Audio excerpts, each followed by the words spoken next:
Where the North has its honor and the South its chivalry, the Iron Islands has its strength. We call ourselves the Ironborn, and we are warriors feared throughout the Seven Kingdoms. Or so we used to be. Unlike their mainland cousins, the first men of the Iron Islands never bowed to the old gods. Theirs was the drowned god, who made the Ironborn to reave and sack and write their names in salt, steel, and song, that his enemy, the Storm God, could not wash away. We raised our kings from our own ranks, and used beaten foes as thralls to work our mines and farm our land. Or as salt wives, if a woman was pretty enough. Such was the old way, and while we followed it, we held sway wherever the waves were heard. When Aegon came demanding fealty, King Harren the Black ruled as far east as the Trident. Other kings like the Starks could kneel, but Harren was Ironborn, and the Ironborn must be beaten. In Harrenhal, he had the mightiest castle in Westeros, and the army to defend it. But Aegon did not intend a siege. He mounted his dragon and roasted Harren and all his sons in their tower, and the Old Way with them.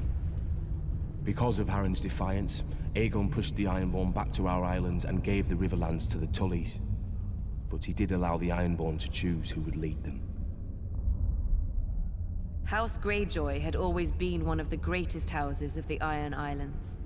We trace our descent from the Age of Heroes and the legendary Grey King, who took a mermaid to wife and made war upon the Storm God for 1,000 years. Blessed by the Drowned God, the Grey King fought and slew Naga, the great sea dragon, and took her fire for his own. This history made our ancestor Vicon Greyjoy the natural choice to lead the Ironborn after Aegon's conquest. For 300 years, House Greyjoy ruled the Ironborn.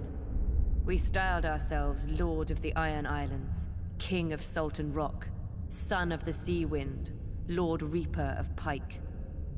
In truth, we were thralls. Our people still chanted, "What is dead may never die." But the Old Way had died.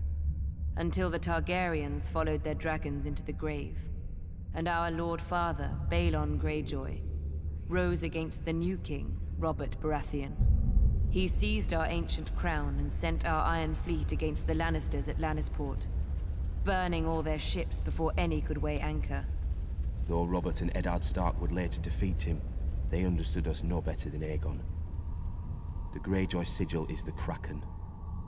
What it grasped once, it will never surrender. What is dead may never die, but rises again, harder and stronger.